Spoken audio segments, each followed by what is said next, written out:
டேய், ஏதாவது வேலைக்கு ஆ, போலாம்ல?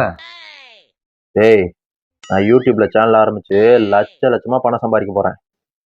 சரி, யூடியூப்ல லட்ச லட்சமா சம்பாதிக்கிற அளவுக்கு உங்ககிட்ட என்ன திறமை இருக்கு? போன் இருக்கு, அது போதாதா? ஜிபி முத்து மாதிரி செத்த பையல நாரப்பையில உனக்கு அறிவு இருக்கா அப்படின்னு கேட்டா வைரல் ஆயிரலாம். இல்லையா சிக்ஸ் பேக் வச்சுக்கிட்டு அப்படியே உடம்ப காமிச்சிட்டு உங்களுக்கு இவ்வளவு கேலரிக்கு மேல நீங்க சாப்பிட்டீங்கன்னா கேலரிஸை மெயின் பண்ணாதான் உங்களால கரெக்டா ஒரு ஃபிட்னஸ் லைஃப் ஸ்டைல வாழ முடியும். இப்படி பேசினா வைரல் ஆயிடலாம்.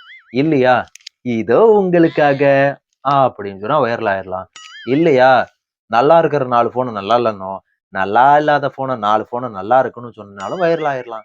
அதெல்லாம் விட தேன் வித்தா பெரிய ஆளாகலாம், சோப்பு வித்தா பெரிய ஆளாகலாம், ட்ரெஸ் வித்தா பெரிய ஆளாகலாம், ஏன் செருப்பு வித்தா கூட பெரிய ஆளாகலாம்.